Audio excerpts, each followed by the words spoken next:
तो चलिएगा बेटा, अब हम यंग डबल स्लिट एक्सपेरिमेंट करेंगे। काफी इंपॉर्टेंट डबल स्लिट एक्सपेरिमेंट। इसे शॉर्ट में देखो YDSE कहते हैं, YDSE कहते हैं। देखो, एक ये सोर्स ऑफ लाइट है, एक सोर्स है, इसके सामने आपने एक हार्ड पेपर रख दिया और इसके बाद क्या करें, थोड़ा दूर बना लें जिससे डायग्राम ठीक बने। ये अब अगर ये सोर्स आप यहां रखते हैं तो इस मेन सोर्स से आप यहां चाहे तो एक परपेंडिकुलर ड्रॉप कर लें ऐसे, ये। और देखो बेटा, इस सोर्स से कुछ ऊंचाई पर इधर एक नैरो स्लिट बना लीजिएगा। ये स्लिट S1 की तरह काम करेगा और इतनी ही बेटा, इस परपेंडिकुलर से इतनी ऊंचाई पर इधर भी एक नैरो स्लिट बना लीजिएगा। इसे हम S2 कहते हैं। अब आप बात समझिएगा, यहां से लाइट आती है, इसके ऊपर पड़ती है और ऑब्वियसली बात, ये स्क्रीन है तो इस लाइट को रोक देगा। केवल लाइट इन दोनों स्लिट से आगे की ओर जाएगा और ये जब लाइट आगे जाएगा तो यहां एक दूसरा स्क्रीन होगा, इसके ऊपर यहां वाली लाइट रे, देखो मैं ऐसे बनाऊं, ये लाइट रे गई, ये लाइट रे गई, ये दोनों लाइट रे यहां से पास हुई। अब ध्यान देना क्या होगा, अगर ये दोनों लाइट रेज इस पॉइंट O पे मिलती हैं, आप गौर से देखिएगा, ये अगर इस पॉइंट O पे मिलती हैं तो जो मैं बोल रहा हूं उस शब्द पे ध्यान दीजिएगा।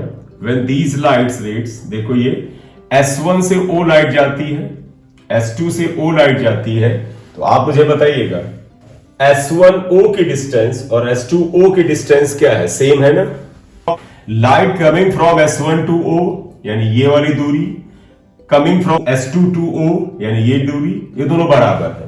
तो मैं तुमसे कहूं इस डिस्टेंस का और इस डिस्टेंस का पाथ डिफरेंस क्या है, तो तुम कहोगे 0 है, क्योंकि ये डिस्टेंस सेम है, पाथ डिफरेंस इज 0। और अगर आपको याद होगा, 0 path difference is the condition of constructive interference. याद आया? अब मैं स्टैब्लिश क्या करना चाह रहा हूं, मैं ये तुम्हें ये बताने की कोशिश कर रहा हूं कि जो ये सोर्स है इससे परपेंडिकुलर डाल करके जो ये पॉइंट O लिया जाता है, इसे हम सेंट्रल पॉइंट कहते हैं। इस पर हमेशा कंस्ट्रक्टिव इंटरफेरेंस होगा, यानी ब्राइट स्पॉट मिलेगा। और इस ब्राइट स्पॉट को क्योंकि बिल्कुल सेंटर पे मिलता है, इसको हम सेंट्रल ब्राइट कहते हैं। This is called central bright. S is source of light, S1 and S2 are slits. अगर आपके मन में बेटा ये बात आए, सर ये कोहेरेंट सोर्स कैसे हो गए, आप खुद सुनो ध्यान से। अगर एक ही सोर्स से ये दोनों स्लिट्स इल्यूमिनेटेड हैं तो यहां से आने वाली लाइट की इंटेंसिटी भी सेम होगी। क्यों? क्योंकि ये दूरी और ये दूरी सेम है, तो जब बराबर दूरी पर लाइट जाएंगी तो बराबर इंटेंसिटी देंगी। तो S1 और S2 से निकलने वाली लाइट की इंटेंसिटी सेम है, एम्पलीट्यूड सेम है। क्योंकि ये दोनों सोर्स एक ही सोर्स की लाइट से इल्यूमिनेटेड है तो इसकी फ्रीक्वेंसी और इसकी फ्रीक्वेंसी और वेवलेंथ भी सेम है। तो इसका मतलब S1 और S2 क्या हुए, कोहेरेंट सोर्स हुए। हमें अपने घर में, हमें अपनी लैब में अगर कोहेरेंट सोर्स बनाना हो, इसका बेस्ट तरीका है एक बल्ब को इल्यूमिनेट करें और उसके सामने स्क्रीन रखें और उसमें से 2 नैरो ओपनिंग बना दें। वो दोनों नैरो ओपनिंग जो होंगी कोहेरेंट सोर्स की तरह काम करेंगे। ये चीज मैंने यहां लिख दिया। अब हम ये कह रहे थे, जब S1 S2 से लाइट रेज आएंगी, सामने वाले इस स्क्रीन के ऊपर गिरेंगी, तो बेटा इस पूरी की पूरी स्क्रीन पर आपको एक इंटरफेरेंस पैटर्न मिल जाएगा। पैटर्न का क्या मतलब होता है, क्लियर हो जाएगा, अभी आप ध्यान दें। तो लिखोगे when light rays coming from S1 and S2 interfere on the screen, screen बेटा ये वाली स्क्रीन, ये, then interference pattern is obtained on the screen. Since S1O equal to S2O, therefore path difference at O is equal to S1O minus S2O will be 0 आएगा। Therefore at O V या at O always constructive interference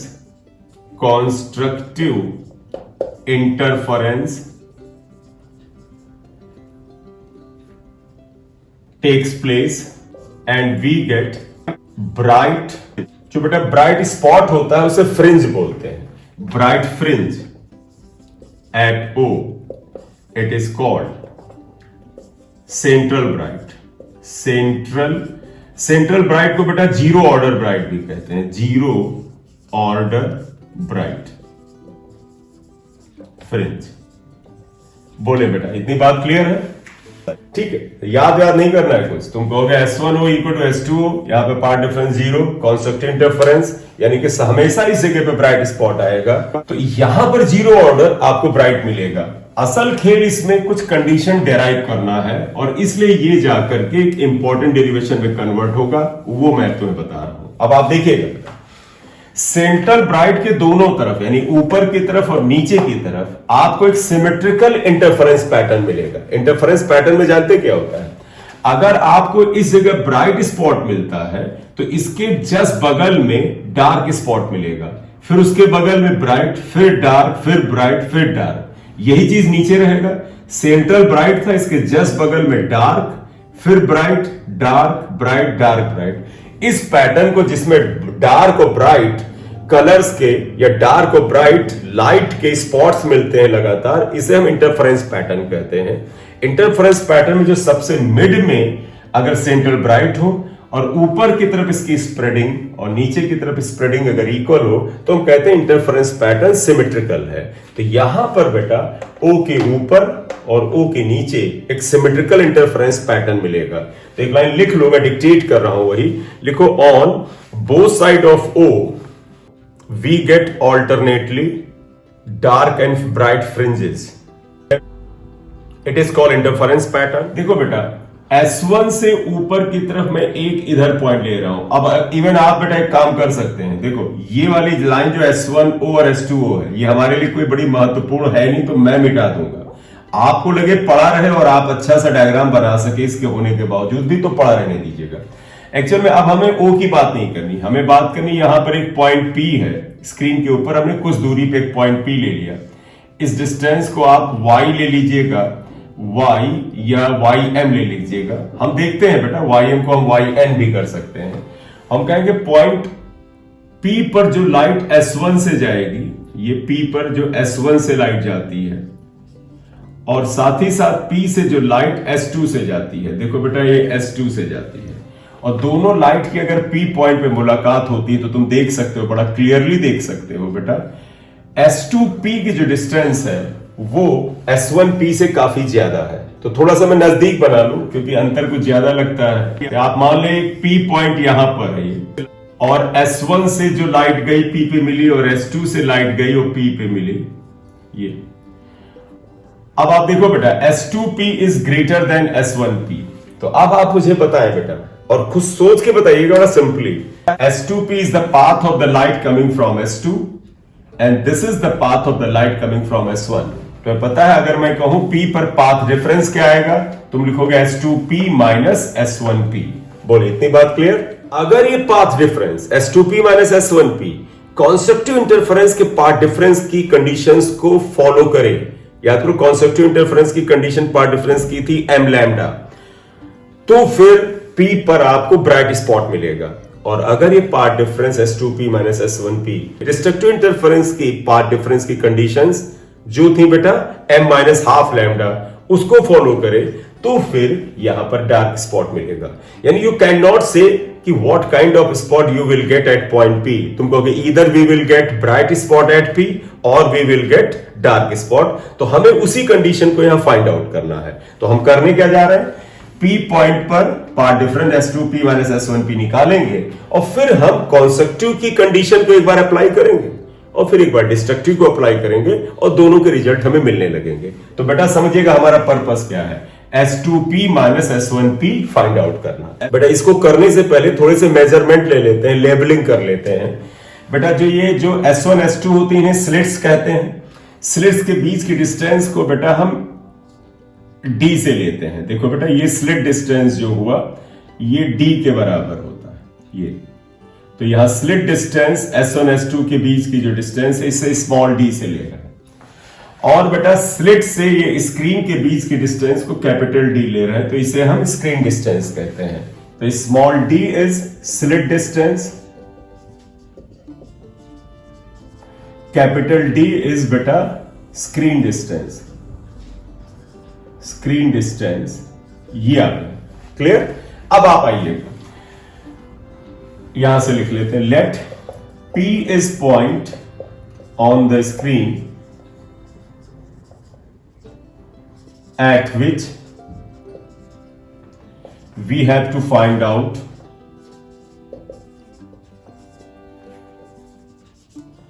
condition of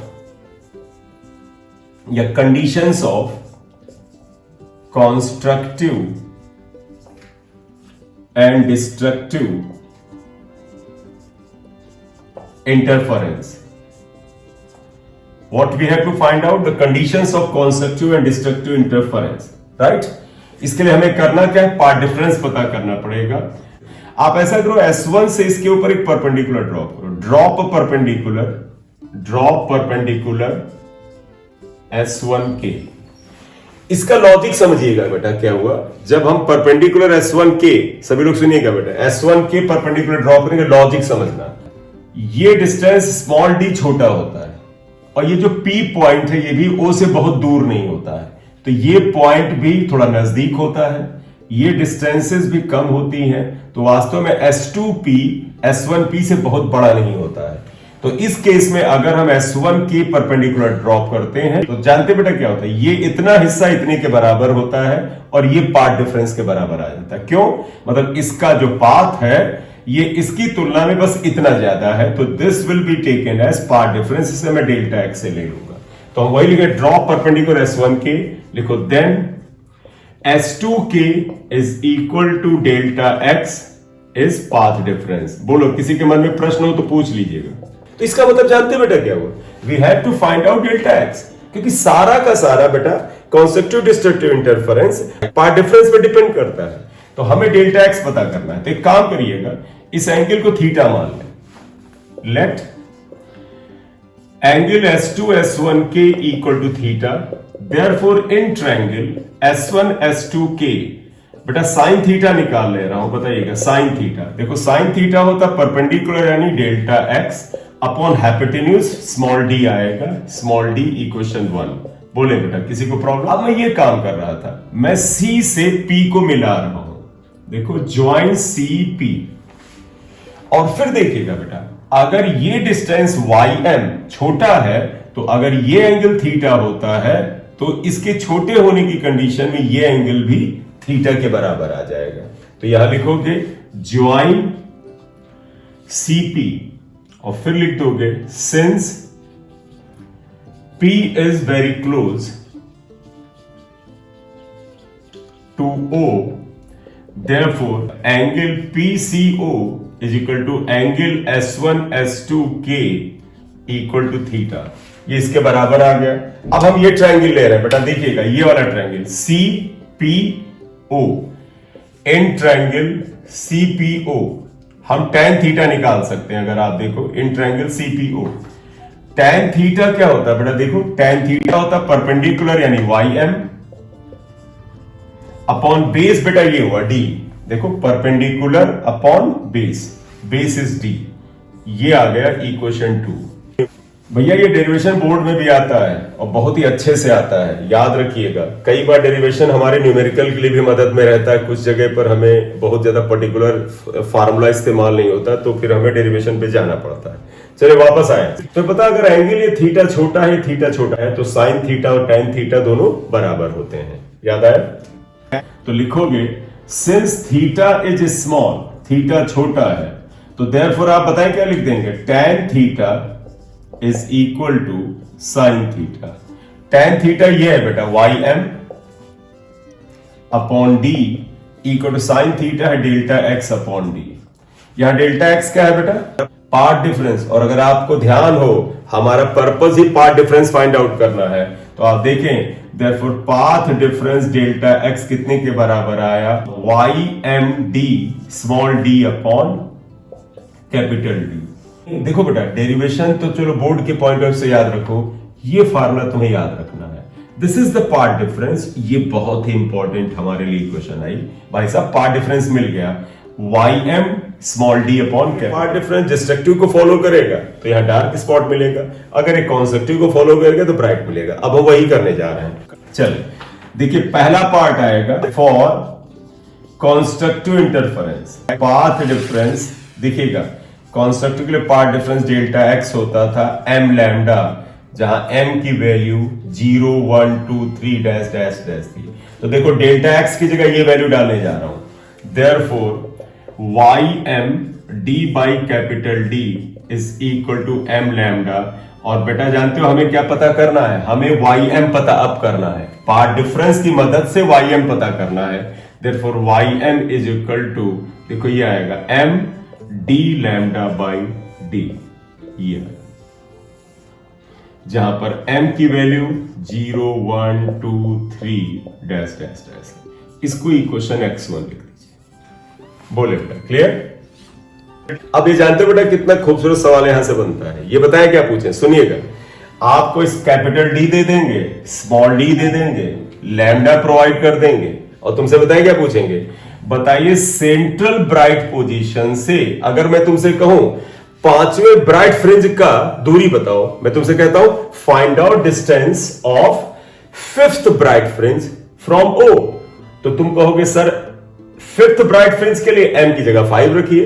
तो इस फार्मूले में m को अगर तुम 5 यहां से उठा के रख दो और d लैम्डा और d की वैल्यू रख दो तोym इज इक्वल टू y5, यानी position of fifth bright fringe आपको मिल जाएगा। तो ये फार्मूला बहुत ही न्यूमेरिकल के इंपॉर्टेंट है। तो आप क्या लिखोगे? On putting m equal to 0 1 2 3 dash dash dash we will get positions of, बताओ जीरो रखने पे कौन सी ब्राइट फ्रिंज मिलेगी? जीरो ऑर्डर, जिसे मैं सेंट्रल ब्राइट बोला था।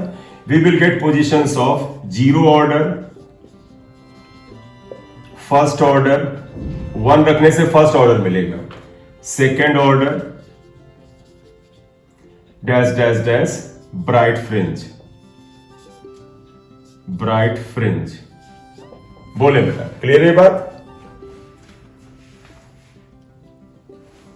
है ना? तो ये तेरे को बेटा ये फार्मूला, आप सभी को बेटा ये फार्मूला याद रखना है। mth ऑर्डर की ब्राइट फ्रिंज की o से दूरी क्या होती है? m d lambda by D. Clear? अब ये बेटा ये जो इक्वेशन 3 अभी हमारे पास जिंदा रहेगी, ये कॉन्सेप्चुअल इंटरफेरेंस वाला पार्ट हटाऊंगा तो आप इसे जल्दी से लिख लो। तो आप समझिएगा, अब सेकंड कंडीशन हम ये ला रहे हैं, देखो ये अब फॉर कॉन्स्ट्रक्टिव के बजाय ये आएंगे बेटा for destructive interference. Destructive interference के लिए पाथ डिफरेंस का फार्मूला याद है? बताओ बेटा, पाथ डिफरेंस डेल्टा एक्स, हाँ m माइनस हाफ लिखा था अगर याद हो, m माइनस हाफ लैम्डा। तुम्हें पता है m की वैल्यू यहां 0 से नहीं 1 से स्टार्ट होती थी। अब वो प्रिकॉशन 1 क्यों लिया था मैं आप बताऊंगा। तो देखो delta x is m minus half lambda, m की वैल्यू 1 से स्टार्ट होगी। अब डेल्टा x की जगह ये वैल्यू यहां रखेंगे, तो देयरफॉर आप देखिएगा ये वैल्यू यहां रख लो, ये आएगा m माइनस हाफ लैम्डा। इसलिए ym इक्वल टू बेटा ये जानते क्या आ जाएगा? ym equal to m minus half d lambda by d आता है। इसको इक्वेशन x2 लिख दो। ये यहां पर m की वैल्यू 1 से स्टार्ट होंगी, ये जाएंगी। और सुनिएगा बेटा, on putting m equal to 0 की बजाय आप ये लिखोगे we will get the positions of zero order नहीं, क्योंकि बेटा ध्यान रखना जीरो ऑर्डर पर अगर ब्राइट स्पॉट मिल गया है तो बेटा फिर वहां पर डार्क स्पॉट कैसे मिलेगा?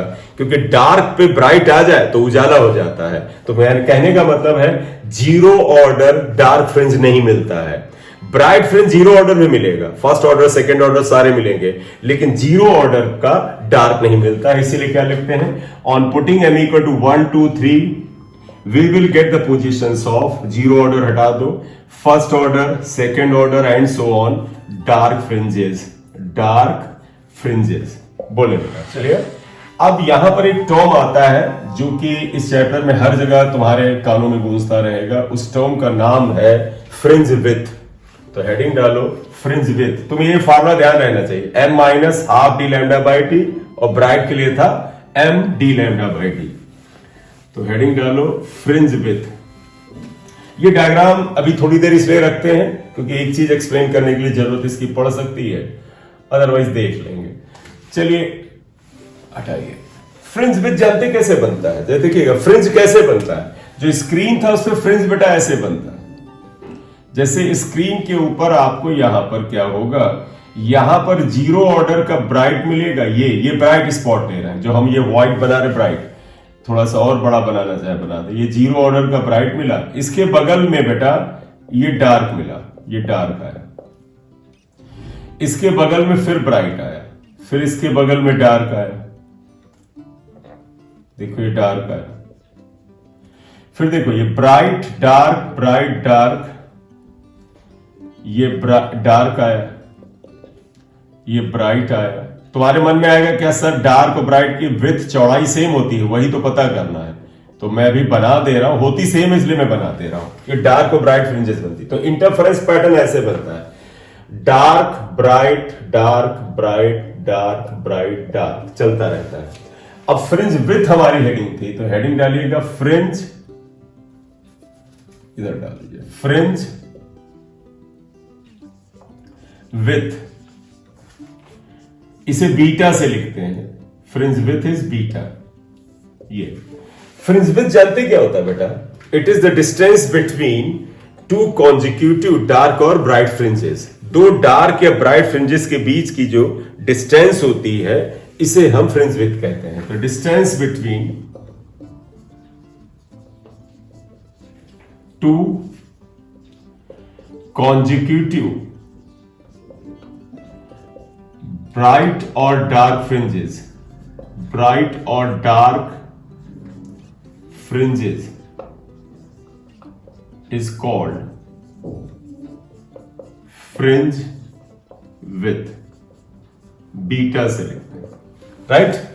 तो आप इसका मतलब समझिएगा, मैं दो कॉन्जिक्यूटिव ब्राइट उठा रहा हूं, देखो एक ये ब्राइट लिया ये ऊपर वाली, और इसका सेंटर पॉइंट लिया, ये ब्राइट लिया ये, इसके बीच की जो ये डिस्टेंस होती है इसे फ्रिंज विड्थ बोलते हैं, ये बीटा आ गया। देखो बेटा distance between two consecutive bright fringes, तुम्हें डार्क लेना हो तो दो डार्क कॉन्जिक्यूटिव ले लो, ये तो तुम कहोगे ये ले लिया, ये भी बीटा आएगा, और हम दोनों को सेम बीटा इसलिए ले रहे हैं, अभी तुम देखोगे बेटा दोनों की फ्रिंज विड्थ सेम आएगी। तो अब एक चीज बताओ, अगर हमें फ्रिंज विड्थ पता करना हो तो हम ऐसे पता कर सकते हैं, बताइएगा। तो पहला पॉइंट लिख रहे हैं, fringe width of bright fringes, bright fringes की फ्रिंज विड्थ करना है, राइट।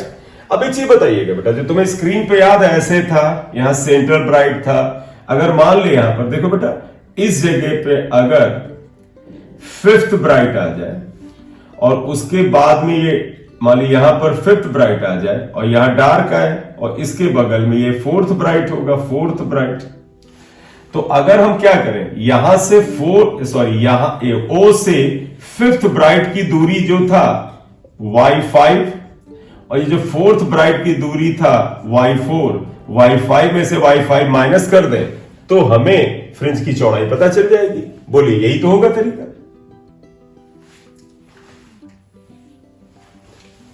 है ना। तो इसे अब एक काम करना, तुम कहोगे सर अगर फिफ्थ और फोर्थ ले लोगे तो हो सकता है उसी फ्रिंज की चौड़ाई वो आ रही हो, तो हम जनरलाइज करेंगे। हम बताएं क्या करेंगे, अगर हम इसे mth फ्रिंज मान ले, ये हमने मान लिया mth फ्रिंज, ये ym हो गया, और ये मान लिया mth के नेक्स्ट कौन सी फ्रिंज होगी, ब्राइट। बेटा देखिए ये mth ब्राइट और उसके नेक्स्ट ब्राइट क्या होगी, m+1th ब्राइट होगी। अगर मैं ym+1 में से ym माइनस कर दें तो फ्रिंज विड्थ की चौड़ाई आ जाएगी। यही मैं करने जा रहा हूं, देखिए क्या आएगा, ym+1 यानी position of m+1th bright fringe में से ym को सब्ट्रैक्ट कर रहे हैं। बोले क्लियर, ठीक है। तो आप बताइएगा, सभी को ym याद होगा बेटा, आप देखो ym याद होगा, ym क्या था, md λ/d। तो बताओ बेटा अगर यहां m था तो यहां m था, और यहां m की जगह m+1 है तो ये क्या हो जाएगा, यहां पर हो जाएगा m+1 d λ/d। बोले बेटा क्लियर। चले तो अब अगर हम इसमें d λ/d कॉमन निकाल लें, देखो d λ/d d λ/d, तो यहां m+1 माइनस m, तो देखो आएगा m+1 माइनस m आया, mm कैंसिल हो गया। तो अगर गौर से देखें फ्रिंज विड्थ बेटा d λ/d आया, ये याद रख लो, fringe width is D lambda by d, और कौन से फ्रिंज के विथ? ब्राइट के फ्रिंज आया। तो अगर गौर से देखें, ब्राइट फ्रिंज के फ्रिंज विथ में एम नाम की चिड़िया नहीं है बेटा। अगर यहां एम होता तो तुम कहते सर जब एम को हम 1 रख देंगे तो इसका फार्मूला आएगा 1 डी लैम्डा बाई डी। अगर यहां एम होता, एम को 2 रखते तो 2 डी लैम्डा बाई डी आता। लेकिन this equation is free from M, और बाकी जो टर्म यहां पर है सब कांस्टेंट है। Capital D constant, small D constant, wavelength of light, जो लाइट आप इस्तेमाल कर रहे हो उसका वेवलेंथ है। ये एक्सपेरिमेंट सिंगल कलर की लाइट से किए जाते हैं, मतलब लैम्डा 1 एक ही कोई वैल्यू लैम्डा की होगी, यानी you will take monochromatic light. तो देखो lambda constant, D constant, small D constant, इसका मतलब फ्रिंज, चाहे ब्राइट फ्रिंज, जितनी भी ब्राइट फ्रिंजेस हैं सबकी चौड़ाई विथ जो होगी वो क्या होगी? सेम होगी। लिखोगे this equation is free from m, hence fringe width of all bright fringes is same या is equal। बोले बेटा क्लियर? बोर्ड में प्रूफ पूछते हैं बेटा, प्रूफ करो ब्राइट फ्रिंजेस की फ्रिंज विथ सेम होगी, तो तुम्हें अगर वो मार्क्स पे डिपेंड करता है, पूरा प्रूफ करके लाओगे और फिर ये साबित करोगे it is free from M, it means all bright fringes have the same width. कर लिया बेटा? चलिए मैं हटाऊंगा क्योंकि बेटा fringe width of dark fringe के लिए भी यहीं पर मैं आ रहा हूं, लिख रहा हूं। लिखो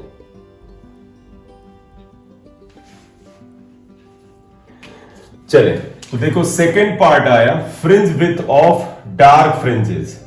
डार्क बताइएगा, काम वही है, तुम कहोगे m+1 है डार्क लो और mf डार्क लो। अब यहां थोड़ा बहुत चेंज आएगा क्योंकि डार्क के फॉर्मूले में थोड़ा सा बदलाव था। सुनिए, याद है बेटा ym जो था डार्क के लिए वो ये था, m की जगह वहां शायद m-½ D lambda by D आया था। याद करो, आया? याद आई बेटा? है ना? तो mth डार्क फ्रिंज की पोजीशन में m-½ आया था, तो ym की जगह लिख दोगे m-½ अब जरा इधर आ जाओ बीटा में ये, तो बताओ बेटा अगर यहां m था तो यह m-½ था, अगर m+1 है तो बस इस m की जगह पर m+1 करें तो ये हो जाएगा m+1 यहां पे आ गया और -½ और डी लैम्डा बाई डी होगा। कॉमन ले लें डी लैम्डा बाई डी, तो यहां बचा m+1 -½ m+½ ये बचा। mm कैंसिल, -½ कैंसिल, सिर्फ 1 बचेगा, तो D lambda by D into 1 बचेगा। इसका मतलब है डार्क फ्रिंजेस की भी फ्रिंज विथ देखो डी लैम्डा बाई डी आता है। अगर मैं इसको इक्वेशन 2 लिखूं तो क्या बता सकता हूं कि डार्क फ्रिंजेस के फ्रिंज विथ भी डी लैम्डा बाई डी आया है, डार्क फ्रिंजेस की भी fringe with D lambda by D आया है और ब्राइट का भी सेम आया था। तो पहले तो हम ये बात लिखेंगे it is free from M, it means fringe width of all dark fringes is same, सभी डार्क फ्रिंज की फ्रिंज विथ सेम होगी। पहले ये लिखेंगे और फिर दूसरा कंक्लूजन लिखेंगे it is free from M, hence width of all dark fringes is equally same। अब एक और चीज कर सकते हैं, from equation star and 2 star it is clear that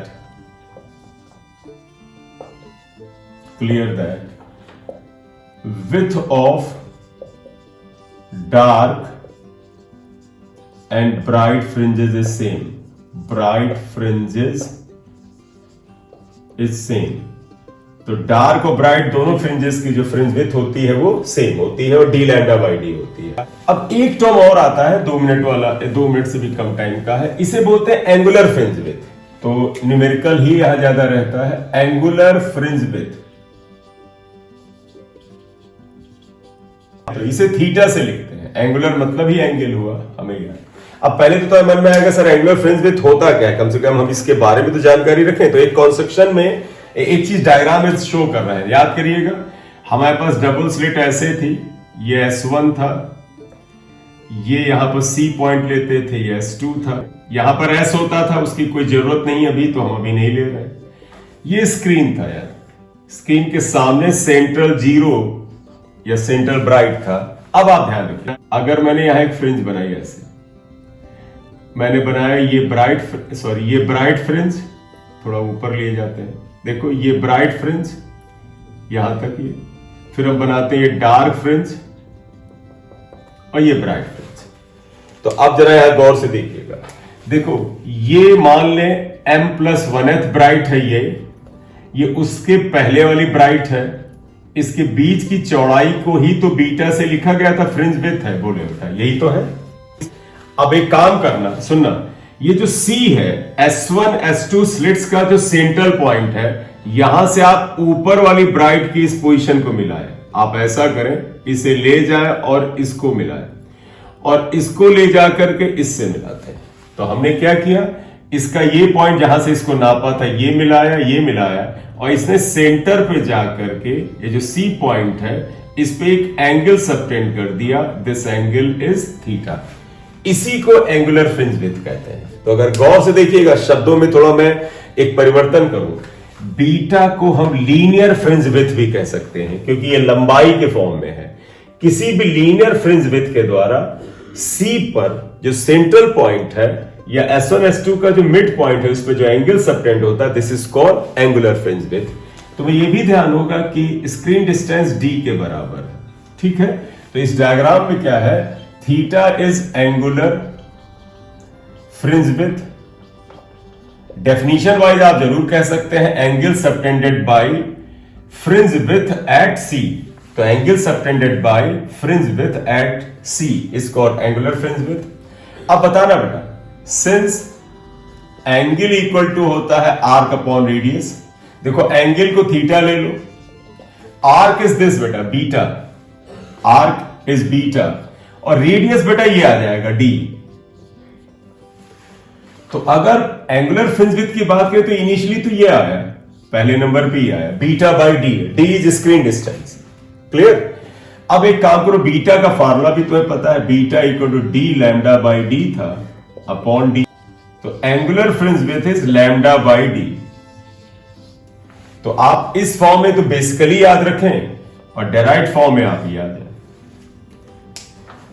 fringe width बेटा लीनियर है, सेंटीमीटर मीटर mm में आएगा, तो ये सेंटीमीटर मीटर mm में आएगा, लेकिन थीटा जो होगा ये रेडियन में आएगा, तो इसका यूनिट रेडियन होगा। Unit of theta is radian. It is dimensionless, ये डायमेंशनलेस होता है, राइट। ये एंगुलर फ्रिंज विड्थ है, बोले बेटा क्लियर। और उसके बाद immersion of YDSC setup in a liquid, यानी पूरा का पूरा बेटा YDSC सेटअप एक्सपेरिमेंट उठा के हम किसी लिक्विड में डुबो दें तो क्या आएगा, ये कल बात करेंगे। और shape of fringes on the screen करेंगे, और फिर ये जहां सर ये वाला पार्ट है ये खत्म हो जाएगा, और अगर ये खत्म होगा तो इसके कुछ क्वेश्चंस करेंगे, कुछ मुझे अपनी तरफ से रीजनिंग की बातें करनी होंगी, वो हम कर लेंगे, और फिर हम डायफ्रैक्शन की बात करेंगे यहां पर, राइट। चलिए कल मिलते हैं।